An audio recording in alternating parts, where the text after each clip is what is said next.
ఈనాడు విద్య విషయంలో కానీ సాగునీటి ప్రాజెక్టుల విషయంలోనే కాదు మా అక్కలీడుండ్రు మా అక్కలతో చేసేపు మాట్లాడుతానే మీతో మళ్ళీ మాట్లాడతా అక్క ఎన్నడన్నా అమ్మగారింటికి పోవాలన్నా అమ్మవారిని దర్శించుకోవాలన్నా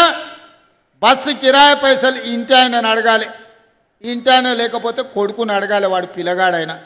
ఇక వాడు ఇప్పుడు కాదు పో మళ్ళీ చూద్దాం దసరా పండుగ పోతారా అంటే వాడు సంక్రాంతి పండుగ పోదులే ఇప్పుడు అమ్మగారింటి కాడ ఏం దాచిపెట్టినావు బూర్కలాడ్డు ఉన్నదా అని అంటే మనసులో బాధ అయినా దుఃఖం దిగమింగుకొని మా అక్కలు మళ్ళా పండుగ వచ్చినప్పుడు చూద్దాం కానీ అమ్మగారింటికి అమ్మని చూడని కానీ అనుకునేది అవునా అక్క ఇవాళ మరి మీ తమ్ముడు మీ బిడ్డ రేవంత్ రెడ్డి ఆయనకి ఎవరన్నా బస్సులో ₹1 అడిగిరా అక్క ఏడ చెయ్యి చూపిస్తే ఆడ బస్సు ఆపుతురా ఏడ కావాలంటే ఆడ దించొస్తురా ఇవాళ ఈ స్వతంత్రం స్వేచ్ఛ ఆర్టీసీ రాష్ట్రం మొత్తం ఆడబిడ్డలు ఉచితంగా ప్రయాణం చేస్తురంటే మీ బిడ్డ మీ తమ్ముడో మీ అన్ననో ఈ తెలంగాణ రాష్ట్రానికి ముఖ్యమంత్రి ఉన్నందుకే కదా పడనోడు కారు గుర్తున్నోడు కారులో తిరిగేటోడు ఆడబిడ్డలు బస్సులో ఉచితంగా ఎట్లు ఇస్తారని ఆటో వాళ్ళని తయారు చేసి మీ వీరికి పంచాయతీకి తోలిను ఏందా వాళ్ళు చెప్పేదంటే ఆడబిడ్డలకు బస్సులో ఉచిత ప్రయాణం ఉంటే ఆటో ఎక్కలేరు ఆడబిడ్డలు అంతో ఇంతో రూపాయి కూడబెడితే వాళ్ళ పిల్లల చదువులకు వస్తాయి కాబట్టి అవి గుంజుకుంటే చదువు రాకుండా పిల్లలు తిరుగుతారని మిమ్మల్ని దెబ్బతీయనికి ఆటో వాళ్ళని నా మీదకి పంచాయతీకి తోలేరు నేను చెప్పిన ఆ కారు గుర్తోని చెప్పినా వచ్చినోని చెప్పినా ఒరే నన్ను అంటే అన్నారు తిట్టే తిట్టరు కానీ మా అక్కల దగ్గరకు పోయారంటే పొరకట్ట తీసుకొని సీపురికట్ట తీసుకొని సింగారిస్తారు మిమ్మల్ని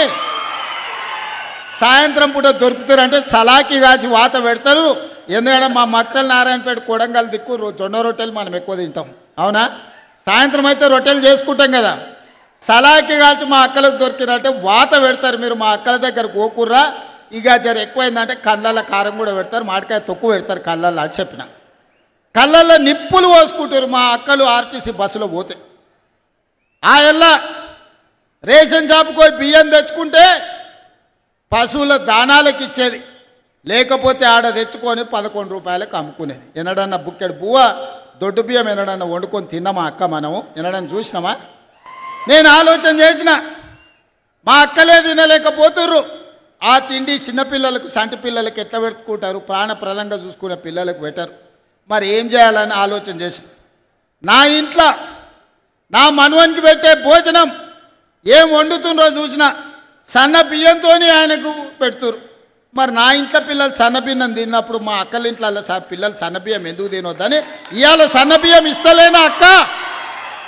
ఇవాళ మనం ఇచ్చే బియ్యం మా అక్కలు లైన్లో నిలబడి డీలర్ ఏమైనా కింద మీద చేద్దామంటే డీలరు నువ్వు ఢిల్లీకి చేయకు నా బియ్యం నాకు కావాలి ఈపులు వలుతాయని మా అక్కలు పోయి లైన్లో నిలబడి సన్నబియ్యం తెచ్చుకుంటారు